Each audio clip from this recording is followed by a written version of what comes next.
everyone. Welcome back to the Tierra Fire podcast. My name is Camille. And I'm Daryl. We are a Pinoy physical therapist duo living somewhat unconventional but intentional lives.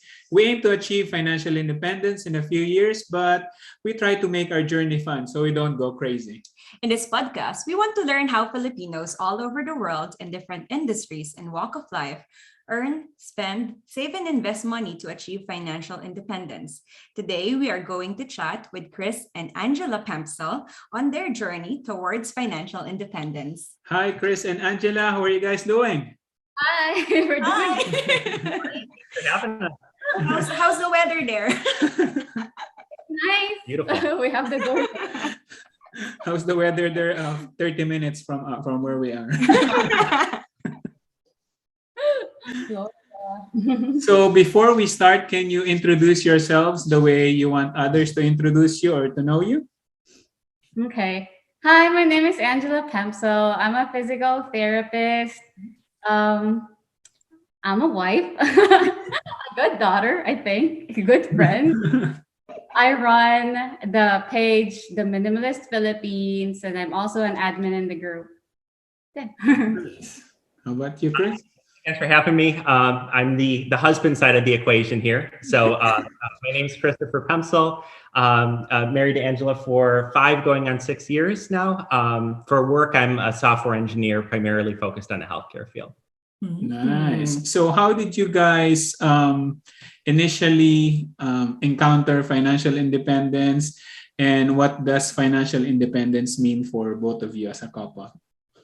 Okay, so I first encountered financial independence actually through him when we first met about like 5-6 years ago, because I was working in Niagara Falls, and then like he was just telling me, oh, I'll be ready to retire in a couple of years, and I was so surprised because he was so young.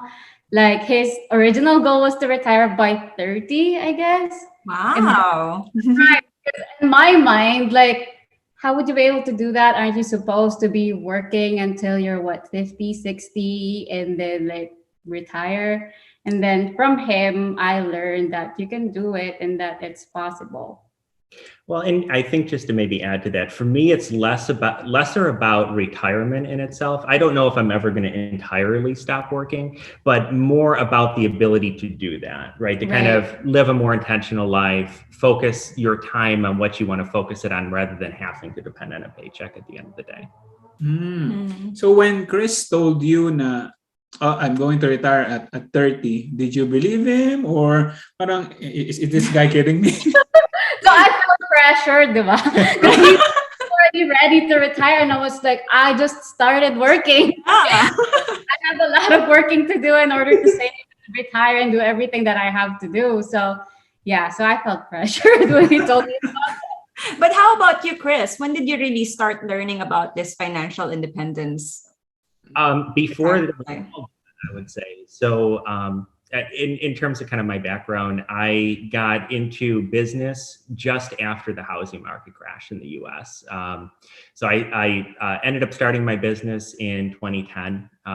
That was around 2 years after the last great recession that we've seen in the US. And I feel very fortunate to have started kind of around that time. I was able to start relatively quickly, get to some level of at least moderate income where I was able to start investing. In the beginning, that was more real estate focused. It's less or so focused in real estate these days.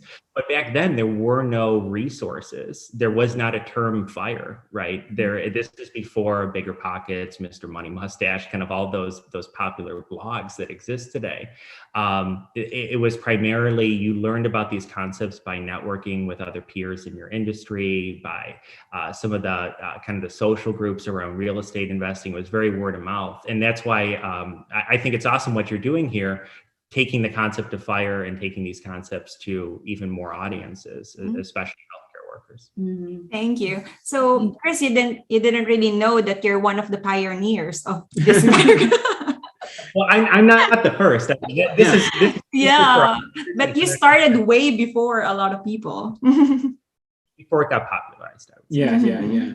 So it's actually, so you also have that ability to save money, because you won't be able to actually grab the opportunity of the market being down and getting all these properties if you don't have that that cash ability to really acquire the property. So you were a saver back then, or how did that go? What's that? I'm sorry. I lived with my parents when really actually into the first year I had started my business. I was already working full-time job at that point. So I was able to save a pretty good deal of money. Like when I was living with my parents, I was saving like 95% of what I was making. That's key. So, thanks, Mom and Dad.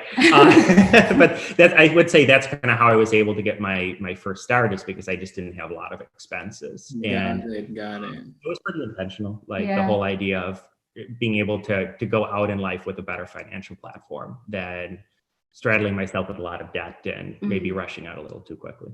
Okay, so how did that mindset come into you? Did your parents talk to you about it? Did you read a blog? But you said that this is before the blogs are even popular. How did you start looking for the communities that will eventually help you form your platform to achieve financial independence or go towards it? For me, it wasn't even that sophisticated. I wanted a house. So I thought it would be really cool to move out and like skip that whole like living in an apartment stage of life, right? So that was my goal. And it was not anything, I didn't understand anything about investing back then. I didn't understand, like, I would say I had a very foundational level of understanding in terms of business and the options that there are out there. But it wasn't about any of that. It was just, I wanted to have a place to live, and I wanted to move out of my parents' house, but I wanted to do it well. So that's how So it's really very, very basic, not even that very profound, as you said. Yeah, just want to move out, and then that's it. And then I guess along the way you learn if you try to invest, if you try to work and save this money, and maybe I can retire early. Is that how it is? That came much later. Right. Okay, so you didn't know the concept of retiring early first prior to really going for that goal of just getting a house. Okay. It all really started just that simply. It was about moving out. I didn't have it. I mean, at that point I was 20 or 21. So like the idea of retirement, that was like a very far away goal, not anything that was something I thought of in any shape. When you told Angela that you want to retire by 30, do you know your fire number back then, or did you just say, I want to retire by 30? Well, I don't even know if I said that I wanted to retire by 30. It was like when we were dating, right? You were here on an H-1B, right? You were here with an agency, and we were always pretty transparent. We had discussions about money and such. We've always been really open to one another when we were dating.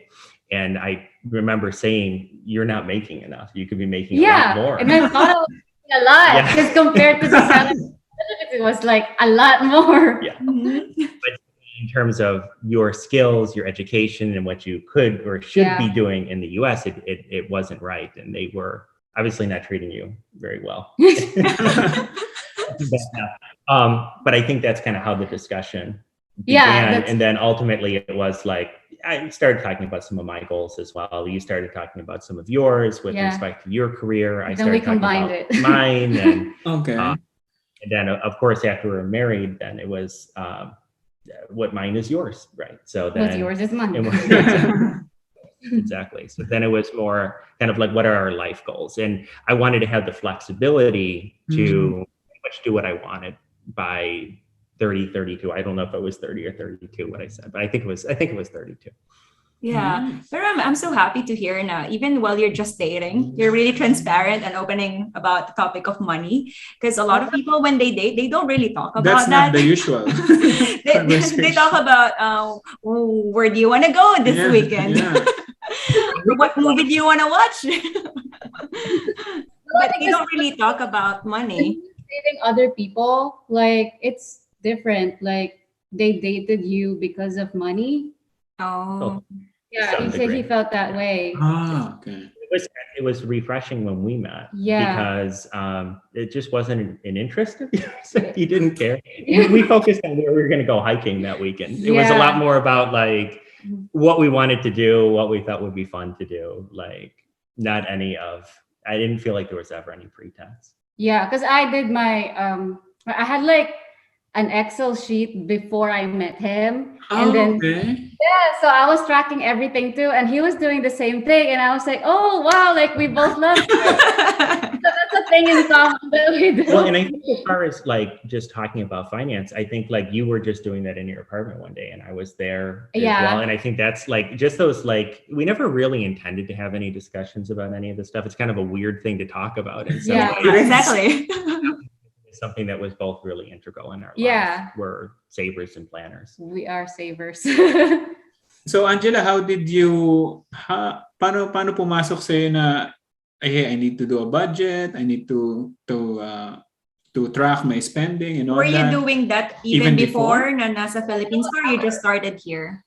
Before, Mhm. yeah, even before I met him, because like ever since I was a kid, I like to save money. I don't know why, but I don't know. Like when I have a lot of money, it makes me feel good because I can like spend it on things that I want. I guess like inspiration. So like when I was a kid, so like my parents would give me like 100 pesos if I like scored perfect on the exam and things Huh? like that. Yeah, so that was like a motivation for me before. And then I would just like collect the money, and then by Christmas I would buy something nice for myself, because I don't know, I think that's the thing for me. Like if I want something, I have to be the one putting in the work. Like I don't want it to be coming from anyone, because it feels so much better that, oh, I worked hard for this, and yeah, you're just rewarding yourself. So that continued until I'm an adult. Yeah.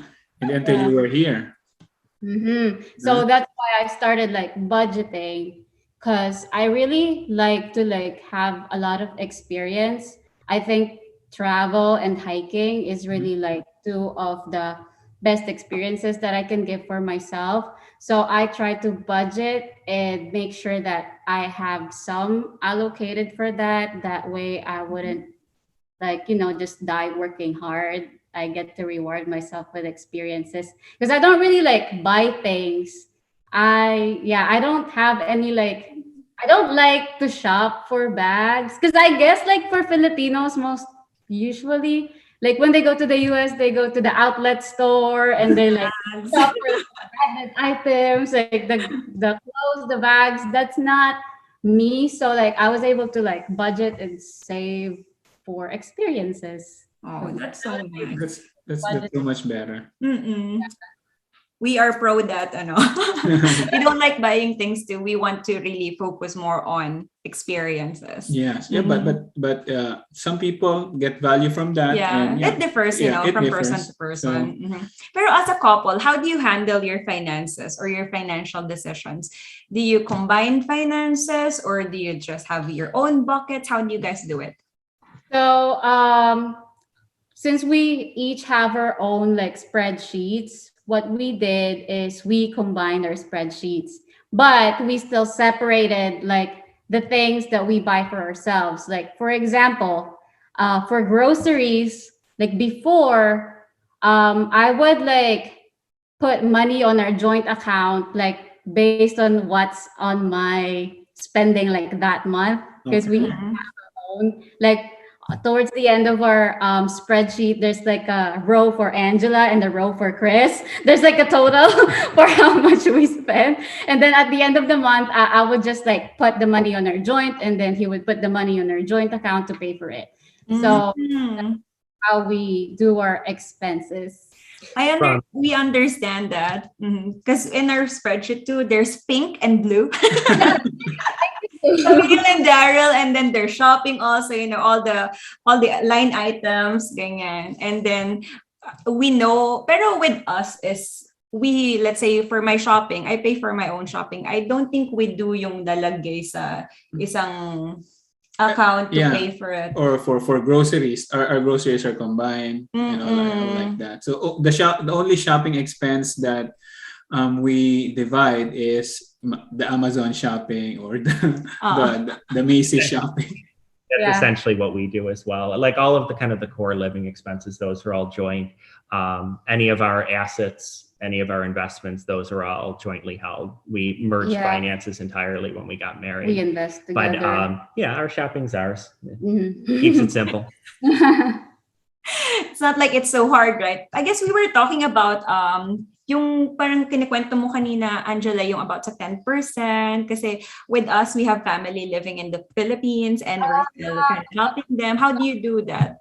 The Philippines, like to help for your family, like once you're abroad now making more money, like you just feel like the need to help them because like they need some help. So what I did was like, but thankfully my parents are not like the type of parents who would like ask for money. Oh, you gotta send me money. They're not like that.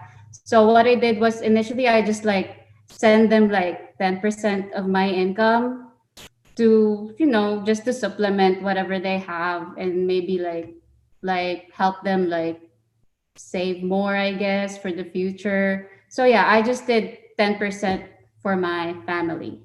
Mm.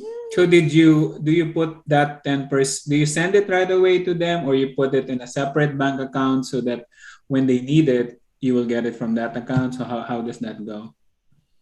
So before, like when I just started working here, so syempre, I was so proud, like, oh, I'm making this much money na. I'm So what I did is as I would send it right away, like 10% each paycheck. But then my dad was saying like, oh, we really don't need it. So you just like keep it to yourself because we're fine. So what I just started doing is I still like save the 10%, but I created an account for them. So in case like they need like money in the future, the 10% that I've been saving is already there, and I wouldn't have to like really stress about it because it's already set aside for.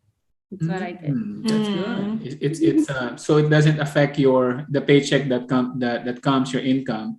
It's always ready right there when they need it. Yeah. Yeah. Did that part of Angela's budget? Did you guys talk about it in regards to helping with the family, or? Yeah, we talked about it. And it was something that I saw the need for too. Yeah. It's nothing that I don't know. I You didn't really care. No. Because that was my income. Yeah. That- It yeah. has ever really jointly affected us in Yeah. any way. I think it's very nice what you do for your parents.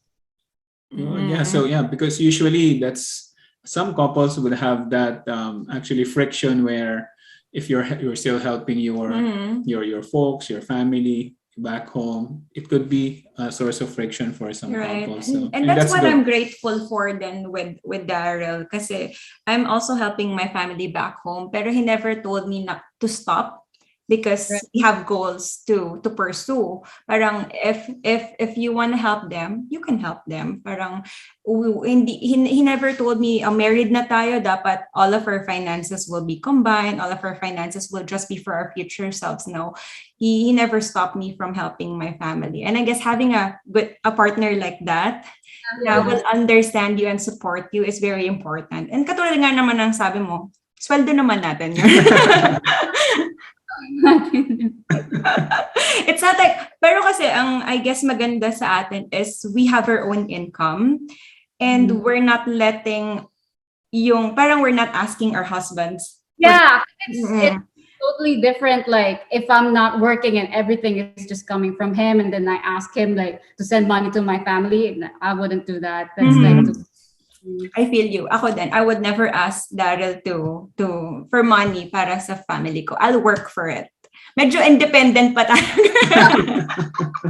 That's why it works for us, because I think we both have a very clear sense of what's fair and what's not fair, and what's right and what's wrong. And I think we're very aligned on what those beliefs are. And I guess having the same mindset is very important. Like what Chris said, you guys are aligned. All your values are aligned, especially yung mindset niyo about finances. And I guess having that in a relationship is very important. Kasi, ang gusto ko nga talaga, yung parang naging point of attraction nyo is hiking and budget. You both love it. It's a match. Something free and something financing. I was actually about to ask you a while ago because you were telling a story about you were in your apartment and you were doing your Excel, and then Chris was like, "Oh, you're doing an Excel." I was about to ask, "Oh, did he revise some of it?" I revised No, his version. other way around. Ah, Other way around. she's more spreadsheet savvy. I love it, girl. Mhm. More of like the bigger picture, like, okay, well, there's money, there's enough invested. Okay, we're moving towards our goals. That's good enough. You're the detail oriented. I'm very detail oriented. Like even the cents, I counted. He's the one like that. When we first got married and you started looking through all like my spreadsheets and everything, you were like, what is this? Because I just had like credit card one. Yeah, like- it was not properly labeled. It's just credit card two, checking account. I was like, what did you spend on? Less than what I made, and that was all that was important to me. Given that Chris is the one at the IT department, right? He should know better. He has a business. That's nice. Our newest spreadsheet now, because every year it gets better and better. Ah, Diba? yeah. That's what happens with me too. I had stuff all the time, and I revise it too. Maybe every year. Sometimes I revise it. And then what happens with us is that when he finishes with the spreadsheet, I'll just check it.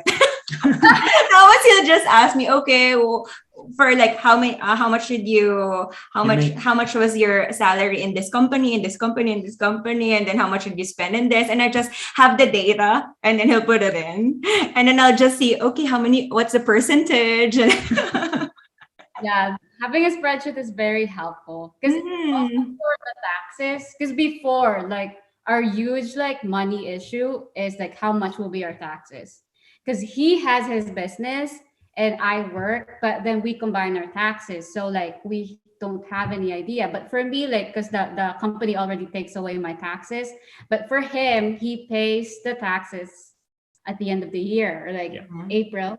I found it more advantageous, and again, I'm not a CPA, but I found it more advantageous to hold off on paying quarterlies and then paying once per year. But that means that you need to calculate like pretty accurately what that lump sum is going to be to ensure that that's still in the business at the time when taxes are due. So that was our like problem before, but then since like I started the spreadsheet, thanks to Angela. I have the idea like how much should we have like in this account so we can pay for the taxes. Because now you're calculating down to the last cent, so your calculations are more accurate. So she used herself as a physical therapist. Ni-rehab niya yung finance. So yung girl, nag-rehab ka ng spreadsheet ni Chris. Pero what are the other things and principles or life hacks do you guys do as a couple in your daily life na you think is helping you achieve FIRE sooner, hopefully? Life hacks, minimalism, that's a very big part because you save a lot when you don't spend a lot. So when you don't spend a lot on unimportant things. And unimportant things, exactly. And I think that's something else that we've always been very aligned on is what do we want? What do we value in terms of spending money on? Yeah. And for us, those are not physical things. I'm still driving the same car that I've had for 10 years. Yeah, we could buy new cars. There's no desire to. Just in terms of material things, I think it's something that both of us, we don't really find a lot of value in. We're comfortable. We have what we need. If something breaks, we buy the item that's not the cheapest. But we buy the item that's not the cheapest, but rather the best quality. So you have it for a long period of time. What we do spend money on and what we never have any question on is travel and experiences. So that we prioritize. So one life hack is minimalism. And another thing is like when something gets broken in the house, we try to fix it rather than hiring people to fix it. Like, for example, like our water heater, like when we ask for people, like how much would it take? Like how much does it cost for you to install our water heater? And it was like, what, $5,000? $5 or $6. $5,000 or $6,000. And that was like a lot of money. So we just did it ourselves and we saved a lot. Like we only spent like what, 600 for the water heater itself. So what we did is like, Yeah, we just watch YouTube videos on how to install it. Yes, her and I, we lifted a 180-pound water heater up 2 feet to install. Wow. Is the water heater still working? And actually, what I'm really proud of you guys is even in your house, kayo yung nag-renovate, diba? Yes, yes. Like if you like hire someone else to do it, it's like what, $20,000 versus like just doing it. I think that was one of the surprises for you. Yeah, that was the biggest surprise for me, because in the Philippines, it's very cheap, like to ask someone to do it for you.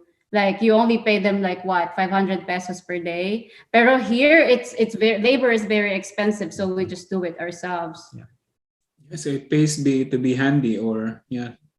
And they're having fun kasi I see that you guys are really planning yung ilalagay na decoration, ganyan.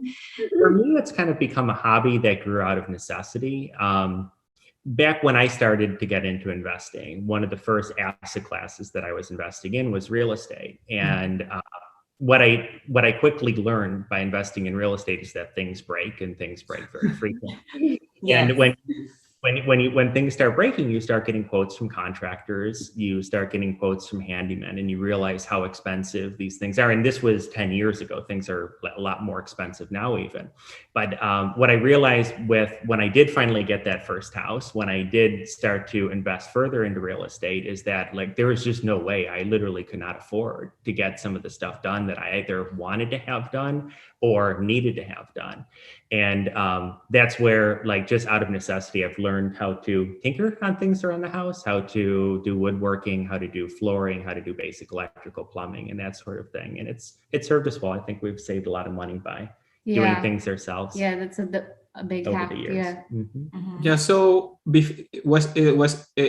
think this is before the YouTube era of doing handyman jobs. How did you learn to do that from the start? I would say the number one source was my dad. My dad had at one time was in the same position that I was in my early 20s, right? When him and my mom bought their first house, they didn't have any money. They didn't know how to do any of this stuff. They learned by talking to people and out of necessity, which sort of benefited me when I started having those same problems. At least my dad was like a little bit further along than I was at that time. So I was able to learn from him the basics. And that got me through a couple of years until the wonderful age of YouTube, where you could find other sources of figuring out how to do things as well. Oh, nice. So most of the parts of your house, you designed and you made them yourselves?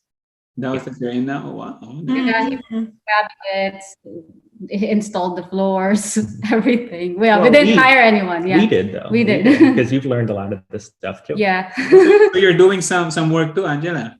I thought you're just directing Chris what to do. Hey, put it there. Put it there. We'll see how she wants. I do the paint. Painting is easy. Yeah, we just painted the outside of our house. We have to visit maybe next week. And what's because if you do these projects, it also adds value to your house. So it's also like equity. Yeah. Well, exactly. And I mean, that's been, I would say that's been our more recent type of real estate exposure. So back early on, I was very fortunate to have the opportunity to be in a position to start investing in real estate, primarily residential multifamily real estate, and then later on commercial multifamily real estate, a couple of years after really the biggest recession that the U.S. has faced in my lifetime. So it was a good opportunity to get in on some deals that nowadays I probably wouldn't be able to get in on.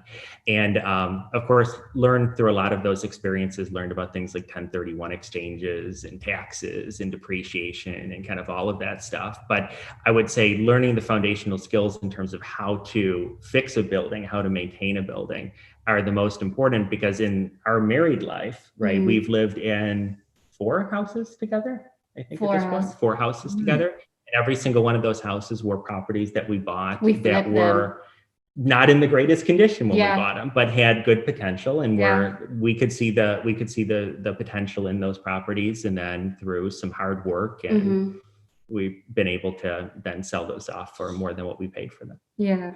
Nice. So did you keep those houses or you sell and then you move? How did you do? Yeah, that's how we did it. So like we would look at a house in a good area, and then the house should be in not a good condition so we can improve it. And once you do the improvements, the house will be worth a lot more. Yeah. So that's how we make money from the houses, from the investments. So you intentionally look for bad houses in a good neighborhood. Worst house in the best area. Yeah. And that's what I started before we met with Yeah. my house. At that time, I was living just outside of Buffalo, New York. Found a surprisingly large house that had a lot of water damage. So it was a 5-bed, 3-bath house. It was huge, full basement, but terrible condition. The roof leaked, a lot of water damage, a lot of the drywall had to be replaced, all the insulation had to be ripped out of it, but it was cheap. And that was ultimately the first house. And after learning how to do some of this renovation, by that time we were together, we sold that house profitably. Yeah. And then moved down to Florida and then kind of repeated it at maybe a little bit of a larger scale down here. Nice. Kasi nakita ko yung mga before and after pictures mo, girl. This is what the house looks like before, and this is how we did it.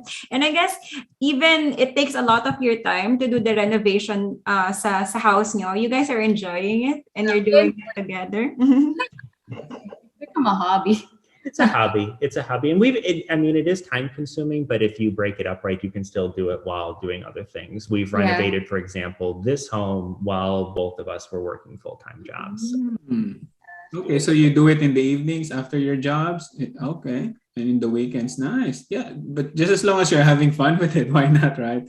And you're learning and you're saving money. So that's... How about as a couple, where do you guys invest? Kasi I know like with you, Ange, you work as PRN, diba? And then Chris got a company. So how do you guys invest if may 401 din ba? May mga you can contribute to Roth, or ano yung mga ini-investan niyo? So we have brokerage accounts and SAP 401k. So yeah, we put our money there. Things too. HSAs, Series I, Series I I inflation bonds right now. So But primarily taxable brokerage at this point. Our model has always been just to save in as tax advantaged as a model as possible. Make sure that we have a diversified portfolio. So at this point, any of that multifamily real estate that I had before we were together, that's all been sold. It got to a point where it was too much work while trying to run a business simultaneously. So that all got sold off. And then I started just investing in diversified portfolios. It's nothing fancy. It's things that folks I know have already probably talked about on your podcast. Index funds, very basic index fund investing. Things that cover the total US stock market, total world market, and some sector-based ETFs. Nothing fancy whatsoever. Very conservative. Okay. I remember before when you guys moved here, like when Angela told me that you're gonna be retiring early, and then he was telling me, oh, he's investing in the world market and sa mga low index fund. That time we don't have any idea what that is. So we just swept it under the rug. So, that was, I guess, that time we were just laughing about it, and we're like, wow, ang dami nga namang alam. And we really like it when we guys talk with you, kasi it seems like we always have a seminar. Kasi, diba, you guys always share a lot about where to go. Actually, with the HSA, Daryl already started with this HSA just because you guys opened it up before. I was thinking, I don't really have comorbidities or other conditions. Why do I carry this type of health insurance? I'm not even using it. And but after you guys discussed a high deductible health plan was makes more sense to me.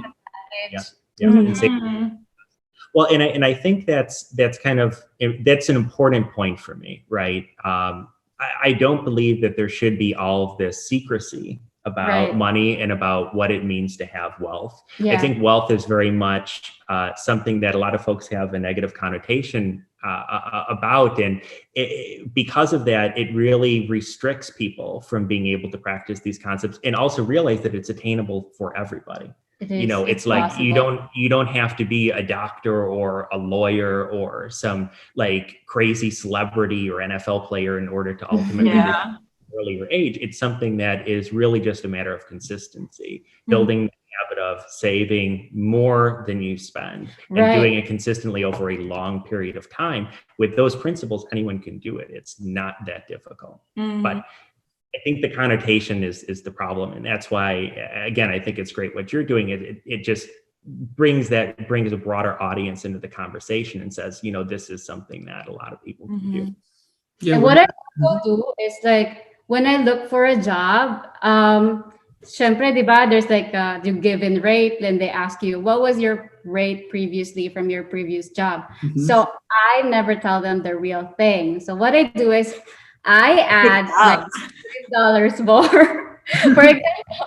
For example, if I was making like $45 per hour before, and then I will tell them, oh, they were paying me $50 per hour. So they would then like ask me, oh, how much do you want to get paid if you take this job? And I would say, of course, it should be like more than $50 per hour because I was already making that before. So I would say that, oh, I would like to make like 55. Like I always go like above the limit. And then they would counter like 53 until like we go to 52, and that will be fine for me because I was working like 45 before and now it's 52. So it's very like important to like know like how much value you want to get, like what you want to negotiate, ask for what the you rest. want to negotiate because you'll always get it because there's lawyers out there. It's nice that you opened that. Actually, kasi sa atin mga Pinoy, when we start working here, like what Chris told you the first time, you're getting really low for what you've worked, what you've studied. Bakit ang baba naman ng sweldo mo? And we don't know because we're getting paid almost nothing in the Philippines. And in all honesty, we just want to be here before.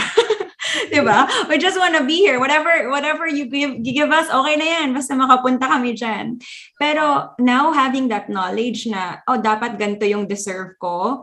And kasi minsan pagka bagong salta ka lang, you're new to the country and foreigner ka, they really pay you less. Take advantage. They can take advantage of you. And I'll add on to that, ang minsan din ginagawa ko sa employers, when we're negotiating about the salary, I look for the average salary sa, let's say, sa Florida, ng physical therapist, and then I add more to that.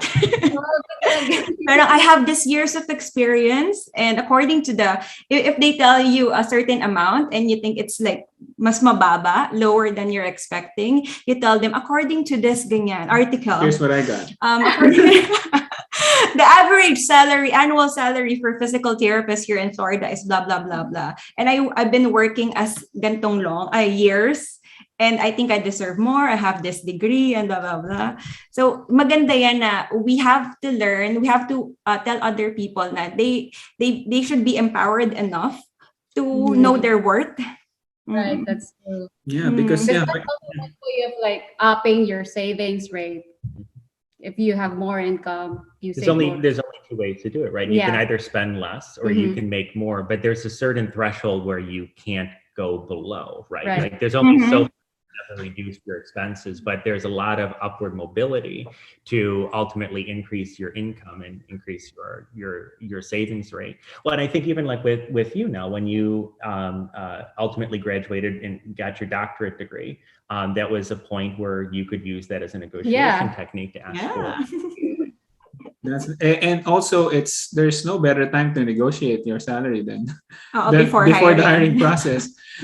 Kaysa naman nandoon ka na tapos parang gusto ko yata $5 mas mataas. No, nag-agree na tayo dito. Oo, kasi hindi nila talaga tinataasan every year. Unless you ask for it, yung parang performance review. Pero maganda nga yan kasi I guess with time din, kasi medyo matagal na tayo dito, medyo matapang na. No, I think I deserve more. Pero dun lang sa mga bago na papunta pa lang dito sa US or nandito sa US, let's first year niyo pa lang. Huwag kayo muna magano. Maybe not when you just first come here. Maybe like after a year na magpa-performance review kayo, or when you're planning to move to another job. That's when you ask for this amount. You have to at least prove yourself to them muna na you're a good therapist. Pero ang galing, no? Mga hacks. So isa sa sinabi mong hacks kanina is minimalism, and we know that you actually started a minimalist group in the Philippines. How did minimalism first enter your radar or your purview nung nag-reach ka, nung nalaman mo ba yung financial independence, doon mo na rin ginagawa yung minimalist, or even before that you were? I think even before that. Kasi, like, nung bata pa ako, ayaw ko talaga nung mga gamit. Kunya, ayaw ko ng mga magagarbong bagay, parang ganon. Like, even for my birthdays, gusto ko yung simple lang, ganyan. Ayaw ko talaga nung gagastos yung family ko for me. Parang, ewan ko, parang, I feel bad when they have to pay a lot of money for me. Because like even for my high school, they didn't really like pay for anything because I went to like a science high school. So like, and then college, like I had the scholarship. So yeah, so I think it's just integral to me that I don't like spending a lot. And then sometimes it can be alienating nga kasi nung college, diba? Like everyone had their like phones, their iPhones and stuff. But I wasn't really into that. So I felt like alienated. So yung phone ko pa ng mga Nokia, ganyan, wala pang camera, ganon. So yeah, so I think like I already had it in me. And then I saw a video about minimalism on Facebook like 6 years ago. It's Fumio Sasaki, like how he is living in Japan. So walang mga gamit, ganyan. And at that time, I just moved to the US too. So I was just starting in my apartment. So I had the full control of my life. Like I had the full control of what to bring into my space, which I didn't really have a lot. So I really like enjoyed that. And then the group started like in the Philippines, kasi diba, like that's you don't really like, most people don't embrace minimalism. I think, yeah, like what I told you, it felt like alienating. Like I felt alone. Like I was the only one like doing this thing. So the group started with Carlo. Carlo is a friend of mine from the Philippine Astronomical Society, because hilig ko kasi yung mga stargazing ganyan. So I was part of that group, the Philippine Astronomical Society, where I met a lot of interesting people. So like I was sharing like on Facebook about minimalism, and then Carlo was also into minimalism. Then the group started. Like he was actually the one who created it, but then like after a while he wasn't really like very active because he's very busy. He's an engineer, he works a lot, and he makes time for his passion too. So like he's an admin, I am the admin too. So I was the one like creating like all of the learnings materials in there. And then we started the page, and Chris helped me with the design of the page. I created the logo, and then so it just blew up. Like I'm glad because the page, I believe, is now followed by like 100,000 people, even though I haven't been active in a while. But it's still nice to know that the reach for minimalism really has gotten like far, especially in the Philippines. And the group is still active. Like people still share things like how they pursue minimalism. And what's nice about the group is actually we had like donation events. Like people started doing their own thing, because we had like this one time where like we started talking about like passion projects. So what are the things that like make you feel alive? So we had this like section with the passion projects, and like some people like started like a meditation group, so they met within the group. And then donation events for like for like typhoon calamities and fire victims and stuff, and then book donations to start libraries. So the group has been really like, I think, very influential in a way, and it's nice to know that we just started like as like small group, and then now they're this wide. Yeah. Now the group has a life of its own, actually, because Oo. because it's doing its own events, and knowing that, sabi mo nga, alienating yung pagiging minimalist sa Philippines, because na-experience ko rin noon sa bahay namin. Hindi naman kami ganun kakalat, pero pag may space sa bahay, we need to fill up that space. We need to put a side table there or a plant at least to fill up that space. Did you expect the amount of people that will actually join the minimalist group? No, we didn't really expect it. I don't really know how we got to that point. I guess like yung Facebook page. Because what I did with the Facebook page, like when a person would post a story in the group, I publish it on the page so everyone can share it. Actually, like I think the first viral one that we did is like a wedding of a couple, and they only had like 16 guests, and then they got featured in Jessica Soho. So like it's Oh. Wow. Na-feature po pala yung very interesting yung mga tao dun eh. Kaya hopefully I will get to meet them someday. Oh. Kasi sa minimalism talaga, kayo talaga ni Chris is, idol talaga namin kayo dyan eh. Yeah, you know, on how you choose things that you really value. Mhm. I guess we have this one conversation na you don't really buy a lot, pero if you want this thing and it parang okay naman yung quality niya and it will last long, why not spend the money on it? Kasi over time, you won't really have to buy and buy kasi you already have it. Mhm. That's something that I think we do in our daily life. So like, I wouldn't say that we are always looking for the best deal, right? But we are definitely always looking for the highest quality item, whatever is going to last the longest, right? And I mean, that can mean a lot of things. I mean, that could be as simple as like some pans that you use in your kitchen, right? Yeah. Like if you buy the cheap Target set, okay, maybe you'll get 3 to 5 years out of it. If you buy something that's really good and it's stainless steel, you might have it for your lifetime, right? So like, we don't like a lot of items in our life, but the items that we do buy are higher quality so that they last longer. Yeah, and if we feel like we need to buy something, we wait fairly a long time, like months to sometimes years pa. Like if we still think about it, maybe like after a year we buy it. Parang ganon. Yeah. We're not shoppers. Yeah. We're bad at that. If we want something, we'll think about it, evaluate it. Is it something we really need? Half the time you forget about these things and then you didn't really need it at the end of the day. Those that you still remember a month later, maybe that's something that you need. It's easy because when we go to the Philippines, we only have a backpack with us. Yeah. Tapos ang tagal nila, backpack nila. Wala po kayong luggages because you have 2 free luggages for each of you. So no, we're good with our backpacks. So do you just have to laba-laba every day? Every week, I guess. Every week. And worst case scenario, clothes are cheap in the Philippines. So if you're lacking clothes, you can just buy. Yeah. And whenever we travel too, we just have a backpack with us. Okay. And what's good with that pa is you don't have to waste a lot of mental energy on thinking what to wear. Kasi you only have a few choices. That's true. And it's easier to pack when you only have a few That's items. true, yeah. And you don't have to think of your luggage. Makakarating ba yung luggage ko? Baka nawala na naman. Basta sa Philippines noon, nauso pa yung laglag bala. Mamaya, maganda nga. Maraming benefits.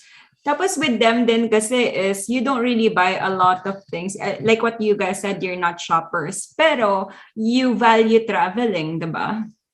We value travel. Very happy too with a credit card. Yeah, which is something that I would recommend to everyone. If you have a decent credit score, sign up for a cashback or a points credit card. I'm pretty fond of Chase Reserve. Been a Chase Reserve member for a long time, maybe 5 years, and I think that card has taken us to 3 or 4 countries at no cost. At least in terms of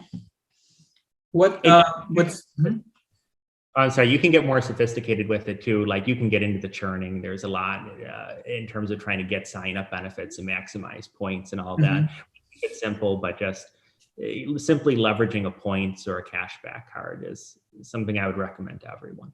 Yeah, usually these cards would have you have to spend some amount of money to get the signing bonus or that. Does that affect your spending at all, or how did you go about that? We just put our bills on it. Like I said, there's sort of baseline expenditures that I think everybody has. Everyone's got to eat, so everyone's going to have groceries.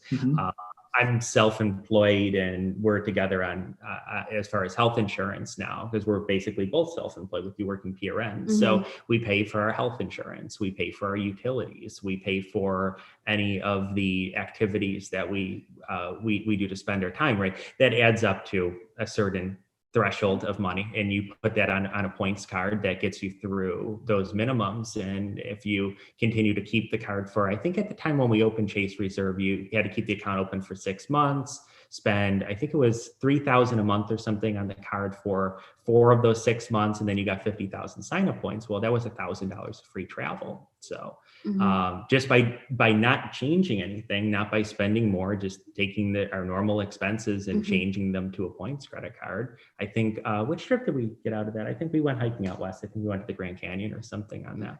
Wow, that's big. So the key there is to just put your regular spending and not go to the outlet so that you can get the minimum. If you have the self-control. And why I always say that is if you have the self-control, because I think credit cards can be a great tool, and they can also be a very problematic device, depending on the mentality. We're not spenders. We're not going to add more to our shopping list just because it's going on a credit card versus if it's going on cash. And we pay our balance off at the end of the month. If you're able to do that, then certainly a points card can get you free travel, free cash back, free perks. If you don't have that self-control, then it's probably not best to stick with it. That is a very good hack. So Chris and Angela, how does a financially independent Chris and Angela would look like? Where are you and what are you guys busy with? How does a financial independent look like? For me, being financially independent means like you don't have to rely on your paycheck in order to like spend things that you would normally spend on. So to me, that's what it means to me. Yeah. And for me, and I'll just preface this by saying we're not financially independent yet. We're on that goal. I think from like a timing perspective, for me personally, I've been on that path for about 12 years to fully achieve that path. It's probably going to take 17 to 20. So we're not there yet, but we're getting more towards the later side of that plan. And I mean, just to really echo what you said, to me, it's about being able to spend your time as you so see it. And if that is, for me personally, there's certain parts of my work I really do like, and I'm going to continue to do. I don't necessarily see myself fully retired, but I do see myself only choosing opportunities to focus my time on where I do see real value and don't tie me down. Like I know one of our plans is to spend a considerable amount of time in the Philippines in the future, and I want to be good and not work US hours at 4 a.m. So it just having that flexibility is really important. And I think secondarily, because we're around the age where we're kind of talking about having a family, building that kind of generational wealth, I think is really important, at least for me personally as well. Like where I know, even if things are more difficult for the next generation than say that we had it, that we will be able to kind of kick in and help in smart ways. I mean, certainly not. You want to help with caution, but to pay for things that are going to be continuing to get more expensive. Housing is really expensive now, helping with that first down payment, helping with education. I just want to make sure that we're in the position to be able to do that. So even if they're financially independent already, they'll still continue to work, maybe less hours and just spend more time with your family. Yeah, because like right now I work PRN. I have like 2 different companies that I work for, but the reason I'm working there is not really mainly for the paycheck, but because I like working with the people there. So for me, it's more of a socialization thing than for the money per se. So that's what's nice about it. Because like I think I told you earlier, like we started like using some of our investment funds to cover for some of our expenses. So we really don't need to make a lot right now in order to cover everything, but we still like work so that we can save up for the remaining buckets that we have to save.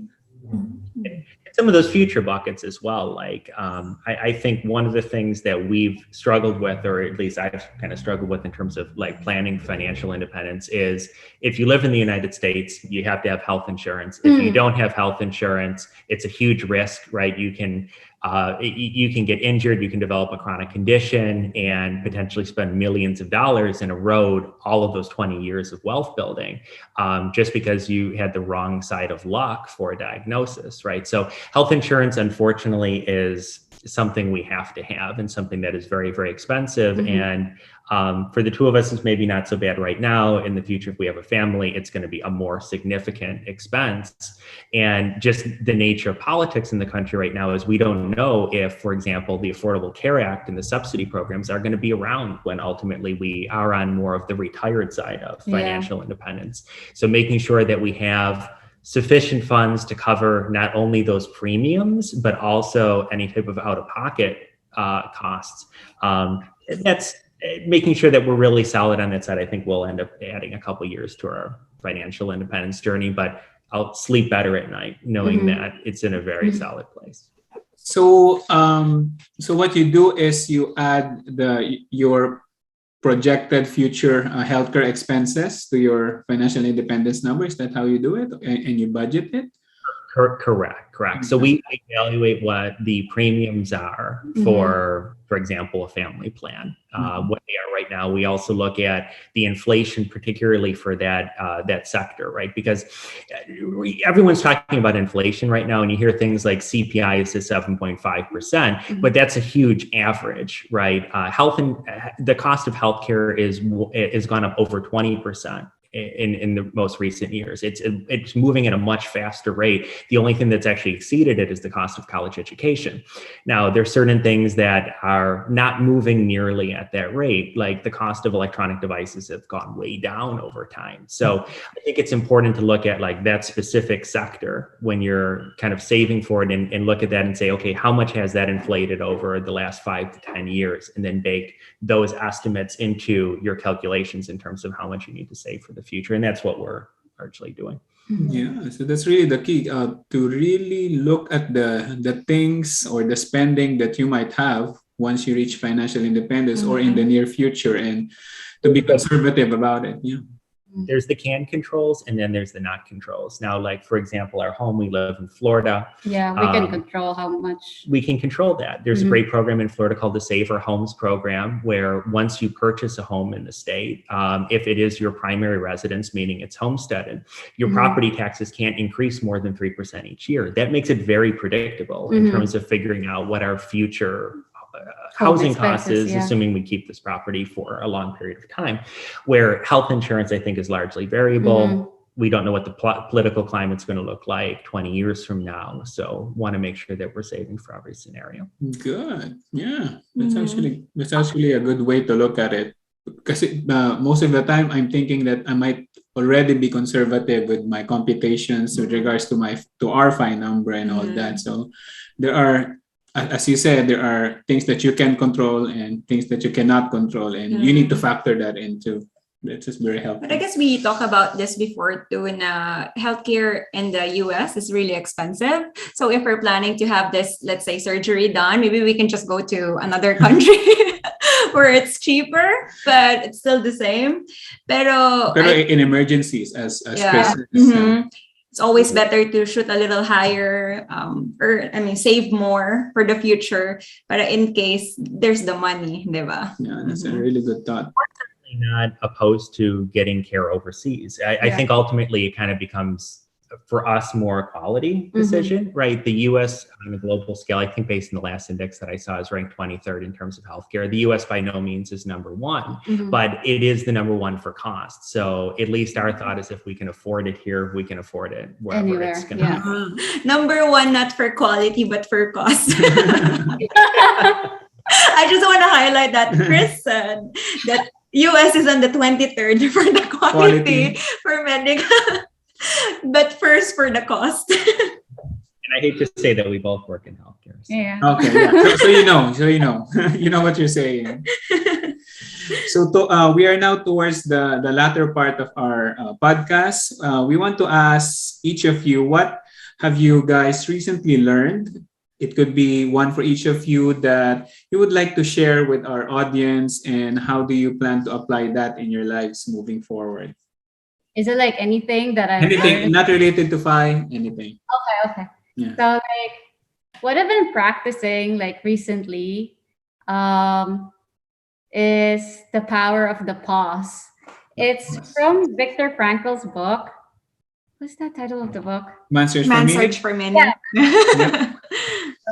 Yeah, I exercise the power of the pause. I'm gonna read the quote. I think I have it on my Are phone. you ready? I love it. I just keep the quotes on my phone. Yeah. The information, I have it here. So it says like between stimulus and response, there is a space, and that space is our power to choose our response. In our response lies our growth and our freedom. So it also applies to like achieving like personal freedom, because I've been reading a lot of like books about stoicism recently, and like the one thing that really struck me the most is like when Epictetus said like we don't really own a lot of the things that we see here. Like the only thing that we do own is our thoughts. So if you apply it with the Viktor Frankl's power of the pause, so in that pause you exercise your thoughts. So for me, like I have to like take control like of that thoughts.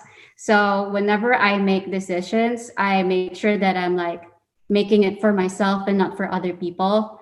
Because like there's a saying that make sure when you say yes to others that you're not saying no to yourself.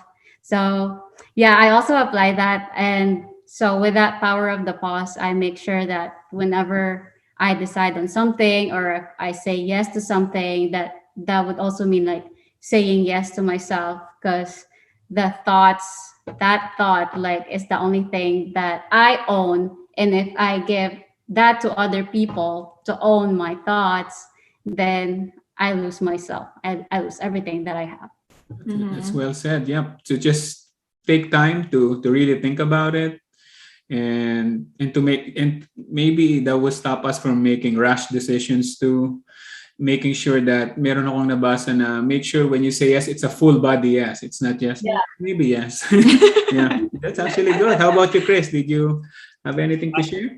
I'll echo that in maybe even a more simplistic way. And I would say that it's taken me almost, I would say, to this year to get there. But it's the power of saying no, right? There's so many different ways of saying yes to things that are thrown at you. Those could be different career opportunities, different projects to take on, just different relationships to build, different folks to network with. You don't have to say yes to all of them. And by saying yes to all of them, you're actually doing a disservice to yourself, because you're not focusing on specifically the yeses that you should be saying yes to. So have you been good now in saying no? I'm getting better. I'm learning. Good thing he didn't say no to us when we invited him. Exactly. I feel privileged now na nagsabi kayo ng yes. At least hindi nag-no si Chris. Oh my gosh. So we are all about being intentional in our life decisions. What spending of money or time, no matter how crazy expensive, that gave you true joy and happiness? So pwedeng tig-isa kayo or together. Travel, I think. Travel. Same for me. Same for me. We're, I think, pretty excited to be going to Iceland in the end of April. So we're planning that trip right now. It's going to be nice. We're going to be there for almost 2 weeks. So excited about that. Yeah, because when we travel, like it's all about experiences. We don't really like think about, oh, how much do we spend? Like, is it a lot? No, it's all about the experiences. Because you have like the money now, but what if you die tomorrow and you like don't use it? So you might as well use it for like experiences that Well, and I think that's really important too. I mean, I think that's something that we both do. Like, Yeah. we are both on this path of saving more than what we earn Yeah. for our future and for our family's future. But I don't think that we do that at the detriment of having a well-rounded life, like Yeah. of being able to travel and learn things that are of interest to us, focus on things that we want to focus on, go places that we want to see. We really prioritize that, even if that means that maybe our savings rate is 5% less than it could be, or 10% less than it could be. Yeah. Because even if what do you want to do? Do you want to like achieve financial independence in 5 years and then not design the life that you want to live, or live literally a life dedicated only to work during the time where you're saving for it? Or do you want to have sort of some level of balance? Like, to me, I think that balance is important. That is very true, because most of the time when I listen to podcasts, guest sa mga podcasts, usually what financial independence would look like is not very different from the life that you are living now. So so if you live your life like not a human being, you will be lost once you reach financial independence. It's hard for you to figure out what to do after you got to that certain point. Now, okay, I'm fine. Then what? Because that's already your life. As what you said, you already designed your life that way, and so that's how you're going to live your life. Because some of the people, they really work hard until they get to FI, and then by then hindi naman na nila alam kung anong gagawin nila. There's a quote, and I don't remember the author, but the quote goes along and says something along the lines that you want to build the life that you want and then save for it, not the other way around. And if you save for it first, you don't know the life you want. You know, That's right. Well, that's true. Design it first, build it first. That's good. Very well said. So if people want to get in touch with you guys, can they? And if yes, how and where? I'm not really big on social media, but I run the Minimalist Philippines page, so just shoot a message there. Nice. Unfortunately, I'm not much on social media either, but reach out through Angela's channels. And then she'll relay the message. What have you learned about our conversation? I think yung pinaka na-learn ko sa kanila is yung sinabi ni Chris, power of saying no. I think he's saying na hindi niya pa talaga na ma-master yun. But I think with you guys living your life right now, I think you already mastered the power of saying no. Saying no through minimalism. You're saying no to other things that really won't give value in your life, and just saying yes to what really matters. Saying yes to travel, saying yes to helping your family, saying yes to your future self, and saying no to other things na hindi naman talaga relevant sa life nyo. So, even sa information around you, I guess you guys also, like, if it want, even sa social media, like what you said, hindi kayo masyadong active kasi it doesn't really give a lot of value in your lives.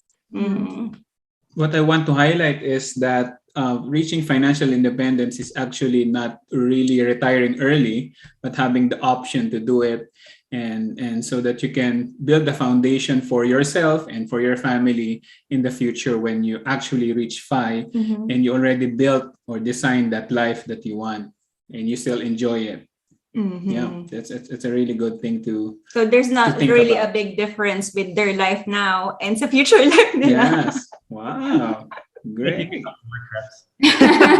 What's that, Chris? I'm sorry. We might take a couple more trips. That's about it. Oh, okay. Well, that's not bad at all. Explore the world. So before we end our conversation, do you have any final words or takeaway for people that will listen to this episode? I would just say you should, if you're thinking of like financial independence, the best time to start is now. Like if you haven't started yet, so just do it. You'll get there eventually. And I would add to that it is something which is available to everyone. You don't need to be making a tremendous amount of money. You don't need to be in a high-ranking career. You don't need to be pulling in $1 million a year. You don't need to be pulling in $100,000 a year. You don't need to be pulling in even $50,000 a year. This is something that can be done at any income level. And again, when I started on this journey, it was really in the infancy. I think that FIRE as a movement and as a concept has grown significantly over the last decade. And what that means is that all of these materials that used to be only available through word of mouth, it's available online now. So I think you said it perfectly. The best time to start is now, and it's the best time to start it really in history because the information is readily available. Yep. Everybody can reach financial independence if you really put your mind into it. Very well said. Thank you so much, guys, for having us, for coming here. Yeah. Thank you for having us. Thank you for saying yes to us. Thank you. Bye, guys. Bye-bye. See you soon. Bye.